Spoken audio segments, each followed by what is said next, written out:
There's no doubt about it, Aussies love getting out on the water. And with thousands of kilometres of coastline, not to mention rivers and lakes, there's plenty of places to drop anchor. But for some would-be boaties, just getting into the water can be enough of a challenge. Have a look at this bloke. He's got no idea. How about I give him a bit of a hand? As a rule, I find that people appreciate being told they aren't good at something. And I'm just the man to do it. Just get over there out of harm's way. Time to teach this landlubber a valuable lesson. Here's the trick. Too much trailer in the right-hand mirror, it's right hand down. Too much trailer in the left-hand mirror, it's left hand down. OK, let's just straighten her up, shall we? Right hand down, right hand down. OK, left hand down, left hand down. Going to go forward again. You've been doing it as long as I have. It's not that hard.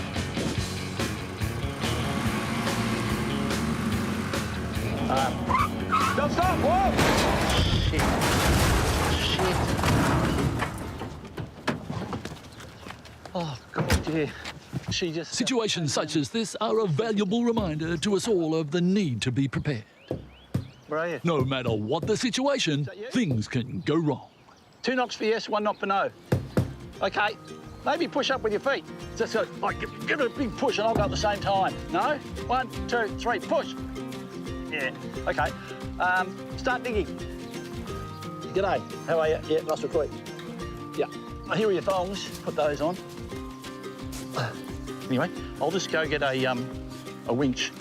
But I couldn't stick around to be thanked. I had a job to get to. This is Upinga Downs, a sheep and cattle station owned by my old mates, Mick and Bernie Agosta. Mick had called wanting some help with a problem around the house. And being in the district, I was naturally happy to oblige. Place is looking great. Yeah. But you've got a bit of a problem with rabbits. Yeah, that's right. The little buggers are eating everything. What do you try to get rid of them? I tried trapping them. Trapping them? Baiting them. Baiting them? 1080? Yeah. Yeah. I'll tell you one thing about rabbits. They breed like rabbits. But this was no laughing matter. They needed help, and I was the man for the job. You put the kettle on, Yep. and maybe a bit of cake would be nice, and won't take too long. See you in a minute. Sounds great. That'd be great. See ya. They might seem like the perfect pet, but rabbits are a serious problem for those in the bush. These pesky predators were first introduced into Australia in 1859 by this bloke, Thomas Austin. And it didn't take long for the promiscuous pair to start doing what came natural. Since then, they've been an environmental disaster, digging up valuable land, destroying precious plant life, and forcing out important native species. Time to fight back. Step 1 is to identify and then dig in as many burrows as you can find. This will help seal up the warren in preparation for stage 2. High pressure liquid petroleum gas, pumped directly into the ground. What I'm doing here is fixing the problem at the source. Underneath me is a very big rabbit warren. If we get rid of that, the rabbits will move on to greener pastures. With the last of the holes safely sealed, it was time to get serious. OK, you guys can get right back. This area is hot. Keep going, keep going. LPG is highly combustible, and even though the detonation would take place safely below ground, I didn't want to be taking any chances. And it's bye-bye, bunny.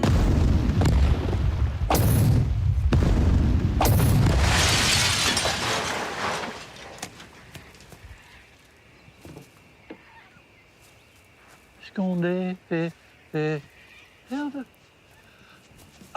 Yeah, hi. Yeah, what happened was you had some burrows underneath the house that you didn't tell me about. I won't hang around for a cup of tea or a piece of cake.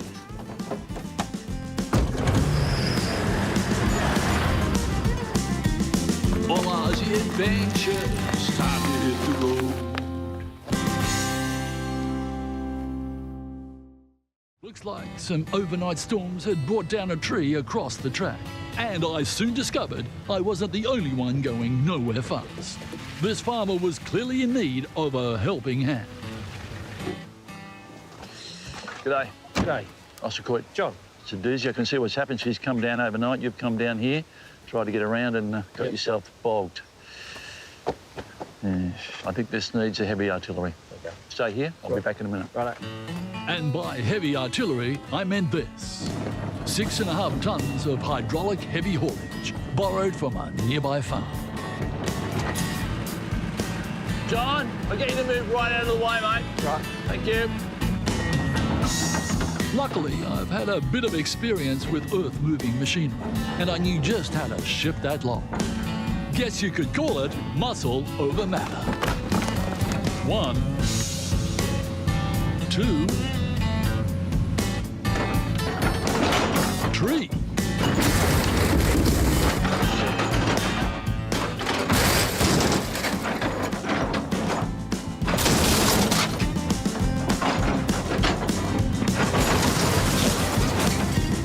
All Aussie Adventures, time to hit the road.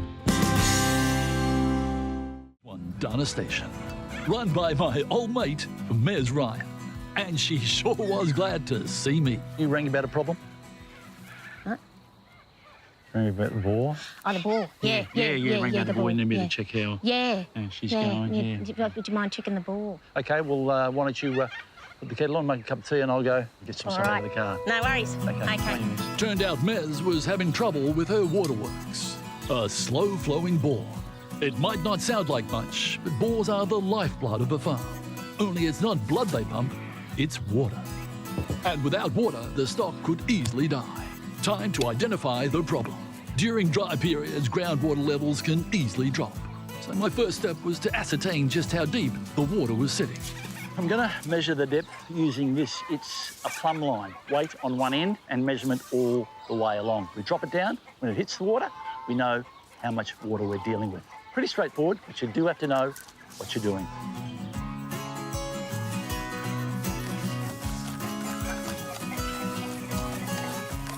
And down she goes. If you want to keep a property like this green, you need to have your bores working properly.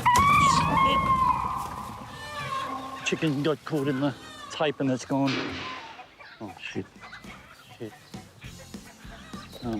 dead.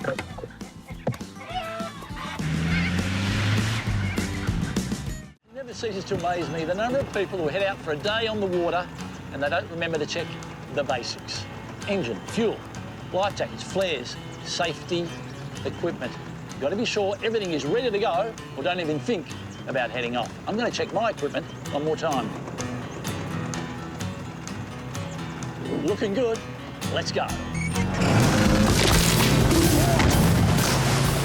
It's one thing to cruise up some slow-flowing local river, but head out on one of our outback waterways and you encounter a whole new type of danger. Yep, I'm talking crocs. Saltwater crocodiles, as their name implies, are crocodiles. And you find them just about everywhere up north. Whether in a boat or walking along the bank, you've got to be on your guard. That said, not every animal that lives around here is necessarily a croc. Just found something I'd like to show you. These are animal tracks. Now, a lot of people mistake these tracks for a crocodile, but I can guarantee you these are the tracks of a turtle. Now, up there, there'd be a nest with some eggs in it, and the mother's come down here, gone out to get some food. Crocodile track is a lot different to that. Come down here and I'll show you the difference. So what you've got with a crocodile track is you've got a stronger drag point at the start. So that's a strong drag point that you can see the head of the crocodile. Then you see the footprints down there, and you'll see a strong drag point this way. This is obviously going out this way, and that's a turtle, and that is a crocodile. No, crocodile. That's a. All Aussie Adventures, time to hit the road. This is harvest time, with hundreds of hectares of paddock waiting to be cut, sorted and stacked. It's a big job, but luckily these days we've got technology on our side. Believe it or not, I'm driving that tractor from this app in here. And if you don't believe me, I'm going to make it stop. They don't call us the smart country for nothing.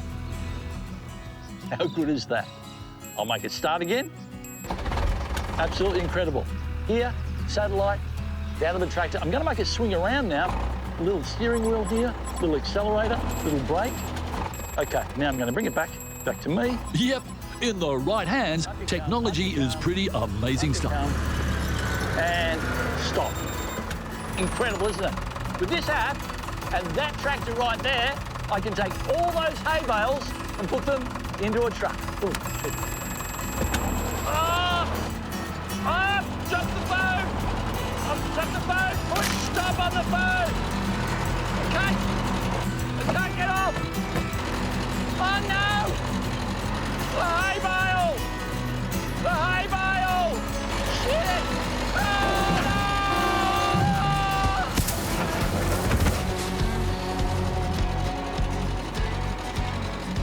no! With that job taken care of, it was time to get stuck into another one.